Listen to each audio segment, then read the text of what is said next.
Good afternoon and welcome to ATN Society Watch. This is a program where we ventilate societal issues, give them aggregate attention with a view to prefer solutions that will benefit humanity. Now here are the topics. Sexual violence, Minister canvasses capital punishment for rapists. NYSC CLO under fire for assaulting female corps members. Domestic violence, I urge my daughters to slap back, Sanasi.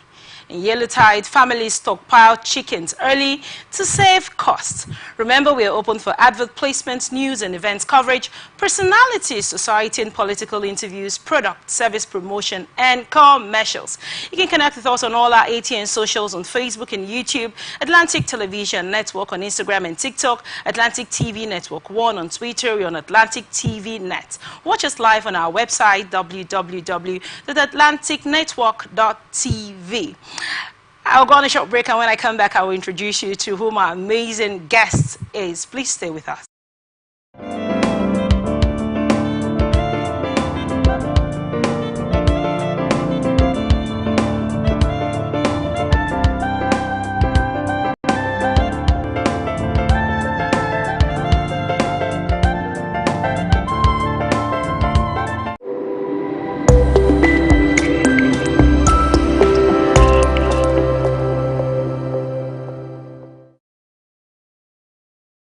From the lines across the ocean to the land beyond the mountains, through the Sahara, we bring all the sport news, live analysis, expert discussions on trending stories in politics, business, socio-economic, sports, and documentaries. So catch all the updates on the happenings around the globe. Stay focused on the fact today. Only on ATN.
from the lines across the ocean to the land beyond the mountains.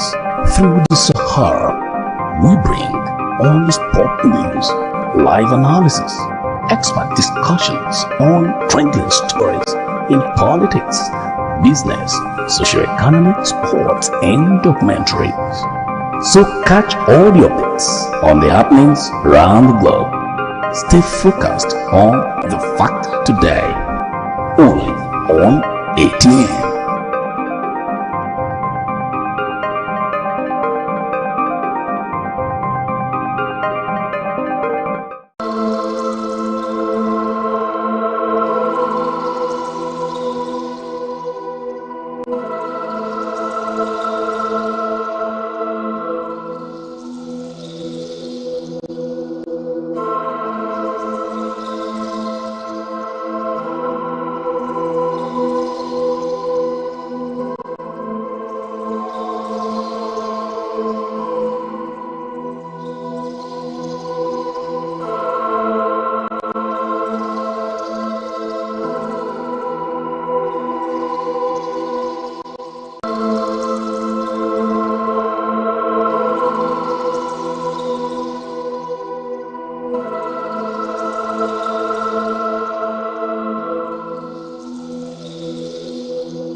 Welcome back, and thank you so much for staying with us. Here with me to the studio to dive into this discourse is Mr. Hand Over to God Luke. He's a regular on our show. He's a political analyst and a chef, and equally a pastor. Pleased to have you this afternoon. Thank you, ma'am. Thank you so much. Welcome. Let's dive right into the gist. Sexual violence. Minister canvasses capital punishment for rapists. Minister of Women Affairs Hajia Iman Suleiman has called for stricter sanctions, including capital punishment against anyone engaged in violence against women and girls in Nigeria. Hajia Suleiman made the call in her speech marking the 2024 16 days of activism against gender-based violence on Monday in Lafia, the Nasarawa state capital. She said tougher penalties against rapists would serve as a deterrent to perpetrators of such heinous crimes.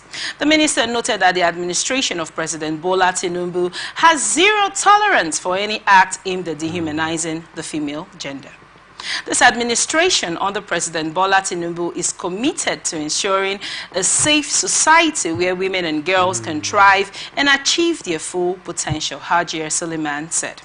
Also speaking at the occasion, Nasarawa State Governor Abdullahi Sule assured that the state government has zero tolerance to any form of gender-based violence.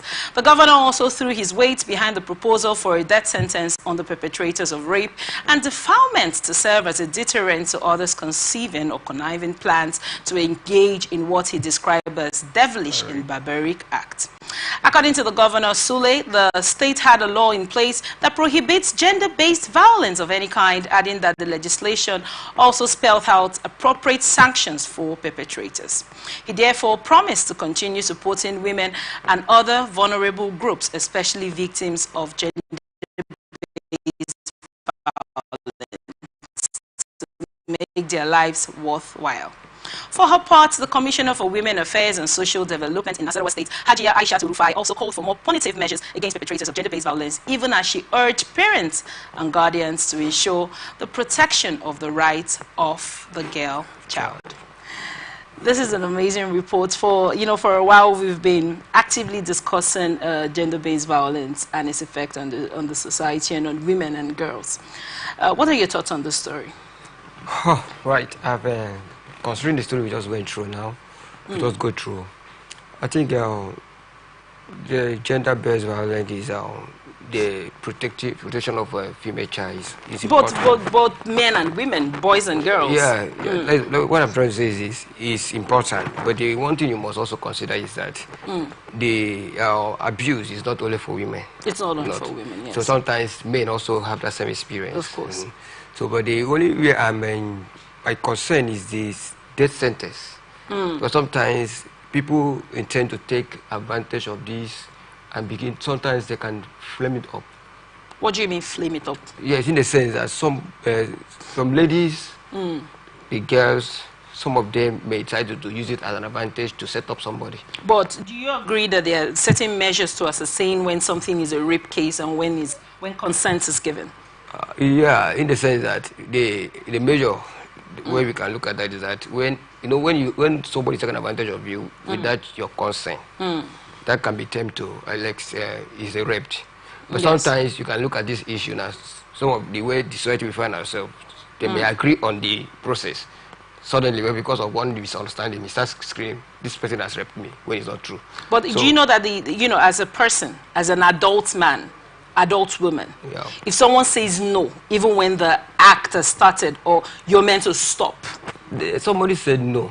When the act has started, you're meant to stop. It's true, but sometimes men can be stubborn. Then that terminates at to that rape point in in time.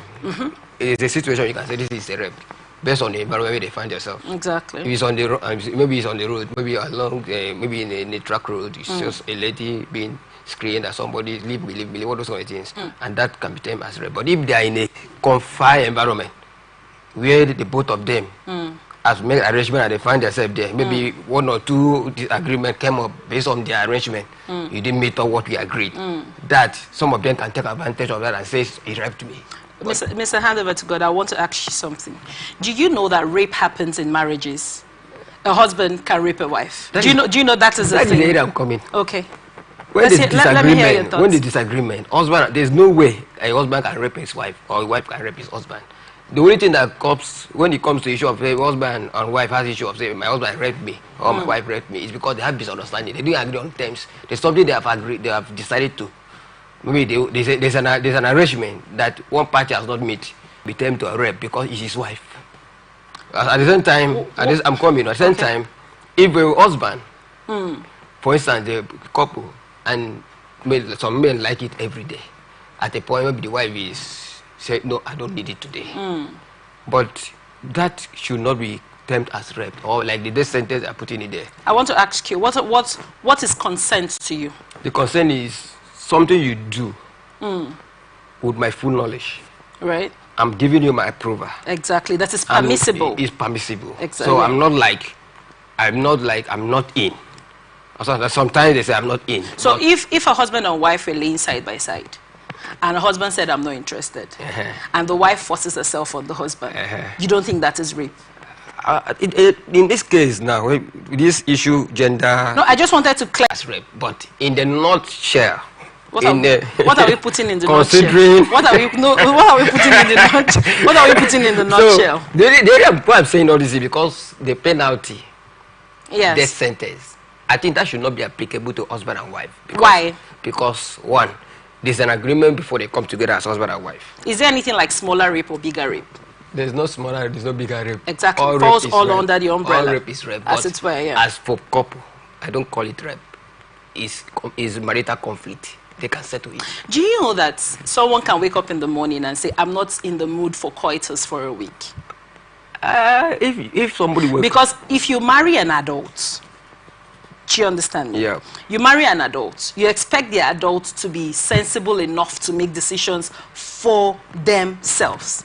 Of course. The right to thoughts, the right to decision lays on an adult. Now, I don't even want to be saying a man coming on a woman. I want to be telling you that what does it look to you if a man says, I'm not interested in coitus for a week? Okay, let's use you're a pastor. Let's say a man is fasting. This is church. I'm fasting, dry fasting for 1 week. And your wife says, no, must. And the man is saying, no, there's something I'm expecting from God. And the wife forces herself on the husband. You don't think that is rape? It's not rape. I don't call it rape, no. I need you to give that a turn. The issue is this. You know, before we talk about religion, before God. I had to talk about fasting. Before God. For a couple, as a pastor, maybe as a Christian brother or a Christian sister, married couple that are boldly born again. Right. For you to go into fasting, it must, and say, this is it. I want to be 7 days, 3 days, 4 days. You must have your wife consent. Say, with this period of time, please give me permission. I want to be alone. Your wife must agree with you. Your wife must agree. But if your wife or your husband disagree with you at that point, say no. If you want to do it one day. I can't wait all this while. Number one, you need to give her reason to believe, because at that point, there is nothing that is bigger than your marriage. Right, very well. I'm straight to my next question coming from the story. Do you think that this, death sentence or death penalty, as it were, is a good enough charge for people that commit rape? On that note, to me, my suggestion to that is what I would like to say concerning the death sentence or the death penalty. For that to be carried out, there must be thorough investigation to be sure. Because this matter of death sentence, a lot of people are going to be set up. I must tell you the truth. So how do you think the judiciary or the security agencies, how do you think they should play it to a certain, in this case now, beyond reasonable doubt that someone is doing this matter sentence? now, Yes. a lot of innocence people are going to be victims. I'm in the sense that a young girl may just hate you for no reason because you approach it. Why are you the only person she will pick up to say you raped her? She may be waiting, maybe she'll be warning you, I don't like your coming close to me, for instance.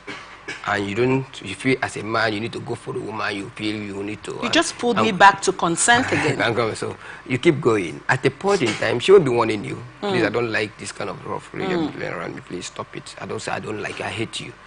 At a point in time, if you like trying to get her consent, at a point she may decide to flame it up and say, I have been warning him, he refused. Today I just passed and she just decided to grab me and he screamed. At that point in time, she may be standing with you talking. As soon as you see some persons that she believes she's screaming, they will come around and ask what happened. She will just start screaming. So in this matter, for the death sentence to take place, they will have to investigate it very well. All right. Because a lot of enemies... But do you think for people that are guilty, the death sentence is good enough? I don't think death sentence... Given the rise to... Just give me a second. Given the rise to the fact that nowadays, lots of children, young children... Actually, there's a victory on one of all those kind of cases recently. I think the guy got charged yesterday. He was actively raping a student he was teaching. An 8-year-old child.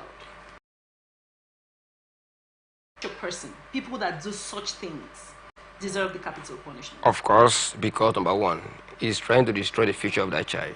Two, he's not just doing it for pleasure, he's a wicked person. He has other motive for believing that. Like it's almost an instance now, you can take advantage of somebody that is not of age. If somebody you feel, this person, you have this stories about the consent. But if this person is on that, sometimes some of these young teenage, they do certain things based on influence. With the other person, the female, maybe the other person is older than, I don't know how to say no. And trying to say no, maybe he's trying to, sometimes he keep on pressurizing that teenage. At a point in time, you find out, I just do it, he has been disturbing me, and that alone can be tempted to rape. Because number one, the person you are doing this, he does not even know it's left and right.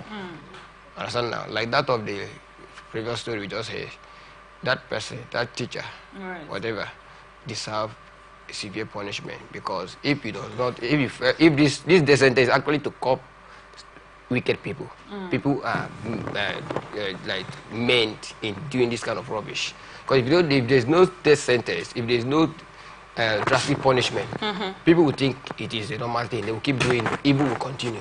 But to me, there are some issues in this case that I think will be maybe mild, in the sense that... How do you mean mild? Is there a way that rape is mild? At times... Even if the lady is 50. Sometimes people go for robbery, break into someone's house to rape an older woman. Those are the evidences. That clear evidence you can. At that point in time, that one, you don't need to even ask what next to do. Right. Because sometimes, even like robbing, the people that go into robbery and then end up, maybe find the wife of the man or whatever, they just feel, decide to take advantage. They also see wickedness at that point in time, because that thing that happened, that issue of rape, leaves a lifetime trauma.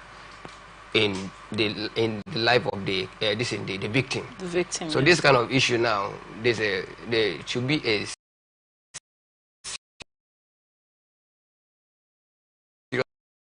penalty. So to it. I got something from what you just said about how they need to be certain before someone is charged. What measures do you think should be put in place to be certain? One, by security agencies, by the judiciary is proving beyond reasonable doubt. What effort do you think our systemic personalities, our government, our judiciary, our security agencies should put in place so we don't pin death penalties on the wrong people? Yeah. Number one, why I think they should do it, number one, if anybody is complaining issue of rape, there must be proofs that and there must be witness, evidences that this thing actually happened. Oftentimes this happens behind closed doors. It happens behind closed doors. I can't remember, I think last 2 weeks, there was a story about a girl. Now this girl is 14 and she was gang raped by 8 teenagers. Of course. Right? And these teenagers haven't gang raped the chick, kind of made a video of this girl when the act was going on. That is evidence. Now, I want you to look at it from this perspective that there was no video. How does this girl tell the story that these 8 boys raped me for you to believe? You know what? Somebody who is a victim of somebody who is if a victim gives a statement or what happened to him or her, right. The magnitude of how he presents his matter, even without you will know that this person is in pain. That what they did to her, what they did to him, he really felt it. Somebody who is flaming it up, the way you present, you will know. Are you saying that we should judge rape victims by emotions? Not really by emotion. Actually, sometimes, no, if it's a female, there's a way the medical they go through medical aspect to check. There's a way they can identify that this person actually goes through severe, just like when somebody is taking cocaine, hard drugs. And by the virtues of tests and all those things, you can discover that this person has high level or mild level of this substance inside. So the same thing goes to when one is raped. Understand now? There's no, there are doctors that are specialized for that. To find when they carry out, they will know this person. Just like somebody who have maybe a lady who have an abortion and is claiming that I have not had abortion before. When you approach a doctor who is like anatomy, easily you will know that this person had an abortion, as indirectly or directly. Thank you very much for your insight on that story. We go right into our next story. The CLO is under fire for assaulting female corps members. Outrages erupted in Enugu East local government area over allegations that a corps and officer assaulted 2 female members of the National Youth Service Corps, NYSC, during the meeting held last Saturday. The CLO, whose identity remains undisclosed, allegedly intimidated the corps members before boasting of being untouchable due to his connections with senior NYSC officials. The incident has sparked widespread condemnation from advocacy groups, concerned individuals, and the public, who are demanding swift and decisive action. The matter came to public attention after a relative of one of the victims shared the ordeal on social media, posting via the handle Joyce of Lagos on X, formerly Twitter. The relative alleged that the police initially investigating the case were pressured to drop it following directives from higher authorities. Reacting to the incident, the African Women in Public Service released a strong worded statement on Monday condemning the alleged assault and calling for immediate action. This incident is a gross abuse of power and a violation of the rights and dignity of the victims, said Ugo Ugwa Nnachi, president of the AWIPS, in the statement. The NYSC must conduct a thorough and transparent investigation to ensure justice is served and send a clear message that such actions will not be tolerated. AWIPS also raised concerns about allegations of police compromise, which they said leave the victims vulnerable to further intimidation.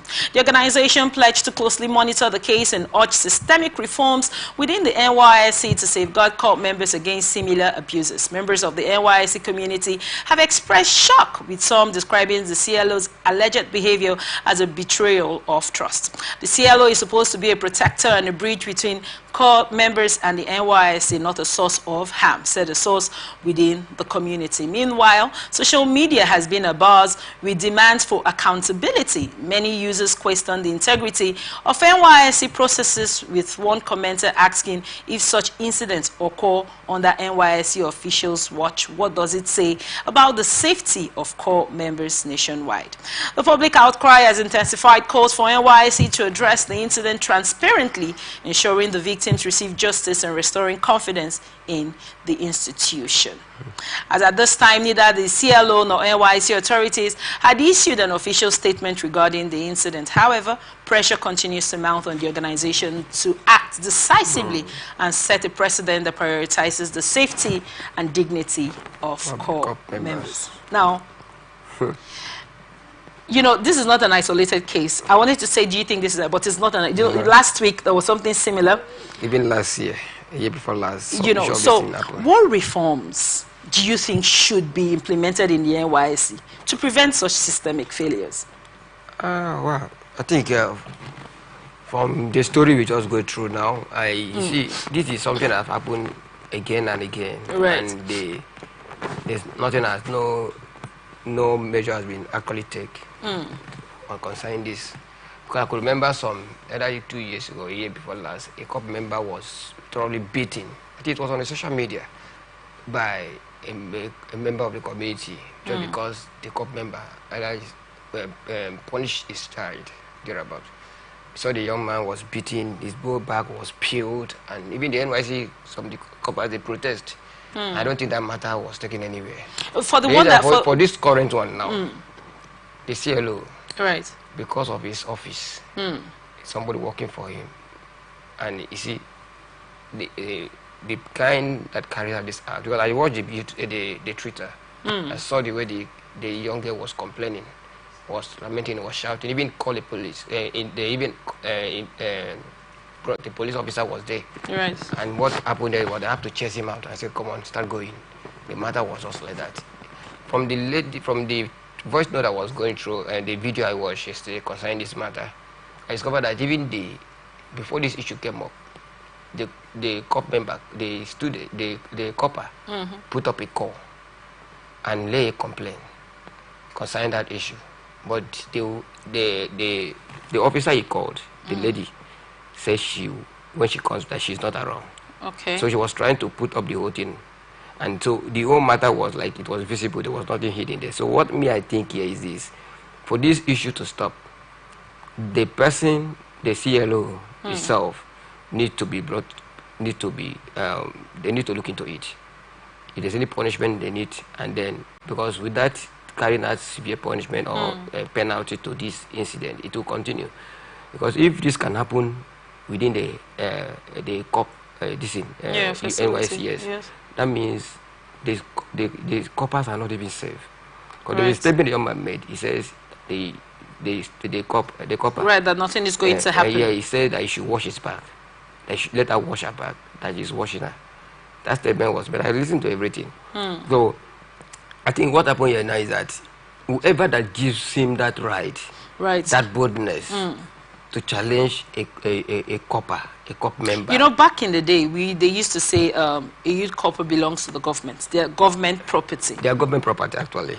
But right now, everything is so you know that when you beat a child, when a child runs into your hand, when we're growing up, a child runs to you to, you know, maybe their mom is trying to beat them, and they run to you, and you're like, ma, please. Technically, if the mother still goes ahead to beat the child, many people feel offended that you have beaten me also, because the child ran to me as a means of protection, right? Now, do you think this should be handled as an assault on the Nigerian government?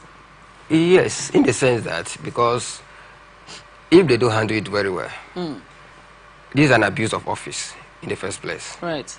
Because the CLO, because it was not the CLO, it was the person he is working for was the one that gives him the right to behave the way he behaves. Because why do you say that? Yes, because he said when the police come, when they call the victim, they call the police. Right. Because they wanted to take the matter up.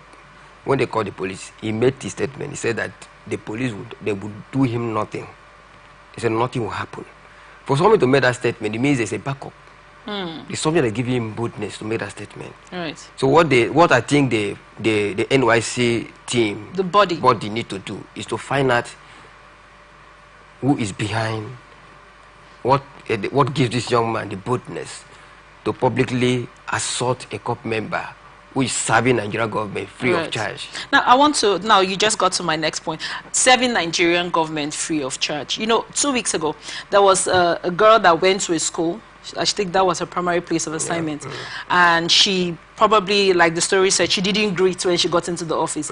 And a teacher from the institution beat this girl up for not greeting, tore up her clothes. Even though that matter seemingly was handled quite nicely, because NYC pulled out all their teachers from that community.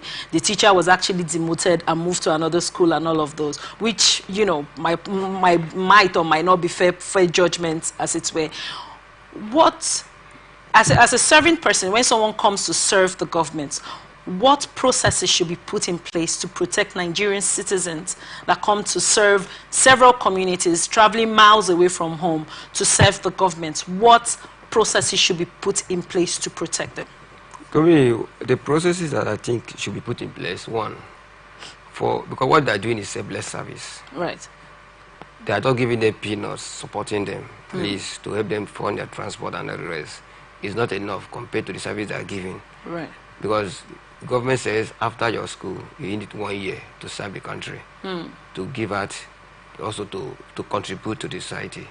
And they agree to do so. So those set of coppers are supposed to be treated very well, nicely, because number one, some of them live there. Like now, if you are schooling here in Niger Delta, if you want to serve, you are not serving in this part of either, except they work it out for you. You go to the other region, which is like the north or the west or the So this is like a stranger, a total stranger, which though we are in the same country, but it's from a different background, for a different environment, coming to a spirit to also learn your culture, right, by trying to adapt to the system, to know things about you people, and then give out his own or her knowledge she have learned over the years. So at that point in time, what is expected is to treat that person with good, you should give that person good hospitality by being friendly, giving that person a friendly environment where he can operate, thrive, yes, and where he can strive very well, so that he can as well give at his best, his or her best. So, but if as they are coming, instead of you giving them a free environment, a conducive environment, a place where they can discharge their duty, and you are like giving them the opposite. I think at that point in time, no matter how who the person may be, I think the government should understand that this is my child. Right. One last question. The person is not there for himself. One last question before we move. We take a short break. I want to ask you. Now, with this story, the NYSC hasn't responded. They haven't said anything about it. No identity to the CLO that that has assaulted the female, the ladies. From your point of view, right now, I want you to look at this structurally as regards to people leaving their families, leaving their homes, trying to serve the country, moving away, and all the service youth corp members give. Do you think the plan or the vision for the youth service in itself is currently still useful? That is when you start coming up with this question now, there's something that drops in my mind. Because every process starts with an end goal in mind. You see, what happened here is that right, you can't start what you know you cannot finish. You cannot start what you know you cannot finish. It's not wise. To me, if the Nigerian government is not giving the necessary attention to the COP members anymore, the best is to scrap it. Because number one, there is up to now the NYC body has not come up with any useful information. The case, what I discovered there, what I think that is going on there is like maybe the person behind, the person that is backing up the person may be at the top level. But then again, people's voices are amplified. Where this young man is getting this audacity to be doing all what giving the ego to do what he's doing. It may be somebody they cannot caution, and for them not to go further. There's a strict instruction. I want that matter to die off. There's anything happen in this country. A lot of things happen in this country. It is a common man that is suffering it, that is going through the pain. Right. Sometimes you see a serious case that is supposed to be handled before you know. But do you think the goal of the youth service is actually functional? Do you think it's working? Given the high rate of kidnap that youth corps members need to go through in traveling into city, you know, the high rate of crime, the security issues, and now assaults, do you think... Do you know what happened? It's been useful in recent times. To me, I don't think. In the sense that if actually the government is actually giving them the right attention, if the NYC as they are passing out and their rotation camp to move to a certain location, at that point in time, one of the things I think the government should do, should find out how many of these youth corps are going to Enugu. They should provide a vehicle and the security that will take them there. When you take them to their location, to the maybe to Enugu State, to the next right. They down from the other place they can now dispatch to different locations where they want to, but not where after 2 weeks 3 weeks orientation program, they start seeing the row in their bag. Sometimes they go to where they don't even know. Sometimes they end up not even at the, like one of my friends just came back from youth service, where he served at Enugu State, particularly where this issue happened. Right. They didn't give him accommodation. Thank you so much for your insight on that so story. We are going to get back to it. We'll go on a short break right now, and when we get back, we'll continue the rest of our stories. Please stay with us.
Welcome back, and thank you so much for staying with us. We go right into it. Chicken, either frozen or live, is preferably bought on the eve of Christmas Day, which further projects a lively mood for the season. The celebration of Christmas is incomplete without a palatable meal of chicken and rice. This is a tradition children look forward to on that day. But in a bid to cut costs and avoid bearing the cost of traders' inflation of prices of goods and services during festive seasons, households are now shopping earlier for live chicken, ATN discovered. Mrs. Moreni Keji Ayodele, a civil servant, shared her proactive approach. She said, "I bought 2 big live chickens for 20,000 each last weekend. I know by Christmas they will cost at least 30,000 or more. Planning ahead helps avoid festive price hikes." Similarly, Mr. Ogbona Okosi, a tricycle driver, has been raising 3 chickens since October, a practice he learned from a friend. He pays 3,000 monthly for their upkeep, saying, "This way I avoid spending exorbitant amounts for chicken." For Mr. Felix Shogbamu, a tailor, splitting costs with his roommates proved effective.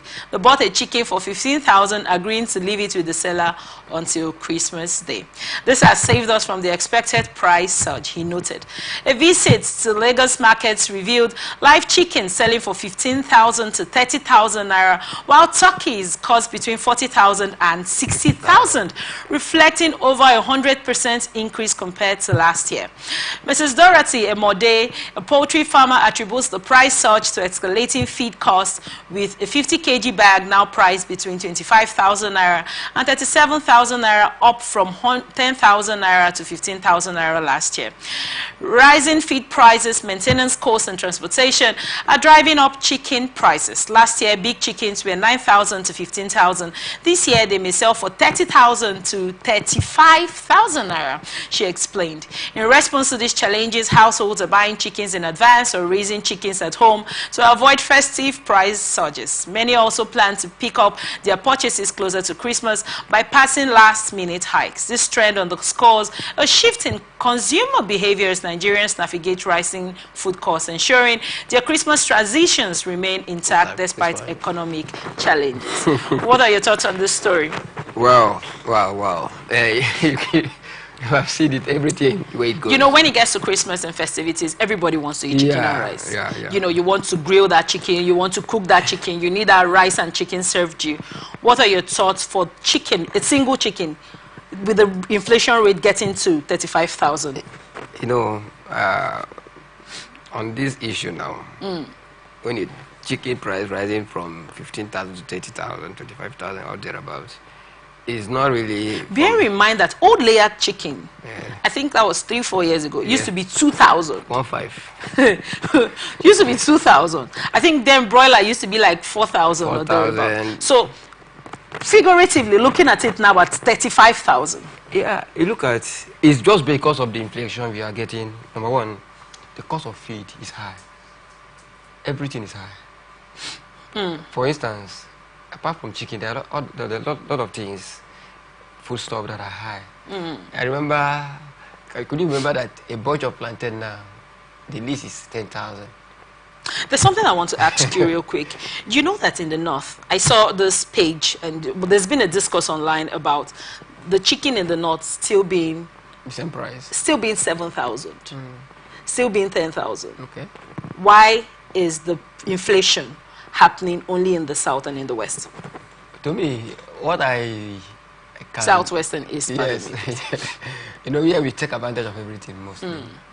You can see, right now, even as I'm talking to you, there's so many persons that stock in their rice, stock in their chicken, and then they are not selling it. They are just waiting for the Christmas price to come. So already, apart from the inflation, whatever the money costs... Are we going to call that man in humanity to man? That's what I'm saying. They say, this is how I want it. If you want to buy, you buy. And you look at that time, a lot of the demand on during Christmas, the demand for chicken and all this food stuff is always high. It's high. And then that is why the poultry work itself, not everybody wants to go into it. I want to ask you one last thing. Why is it not high during Salah? Yeah, number one, why is it not high during Salah? You know, it is Christmas that we are seeing it as the majority of these things that we are eating comes from the north. Right. And those people, they have one mind. This thing, they know that when it's during Salah, they just take it normal. They just take it normal. Thank you so much. The only problem we have is that some food sort that's supposed to come here will not come here for this. So all right. Thank you so much for that insight on that one, Mr. Hand over to God. So much to talk about on that topic.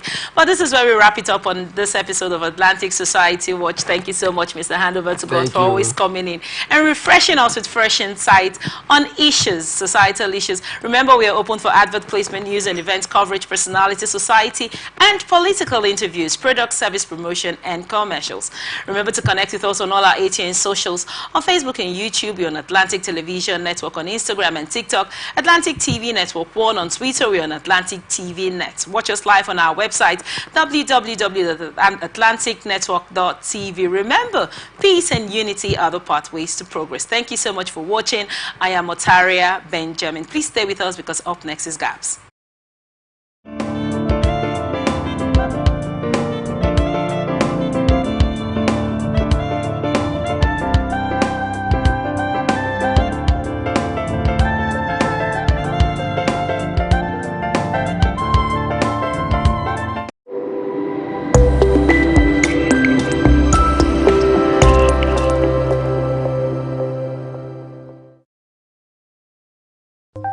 from the lines across the ocean to the land beyond the mountains. Through the Sahara, we bring on the sport news, live analysis, expert discussions on trending stories in politics, business, socio-economic, sports, and documentaries. So catch all the updates on the happenings around the globe. Stay focused on the fact today, only on ATN.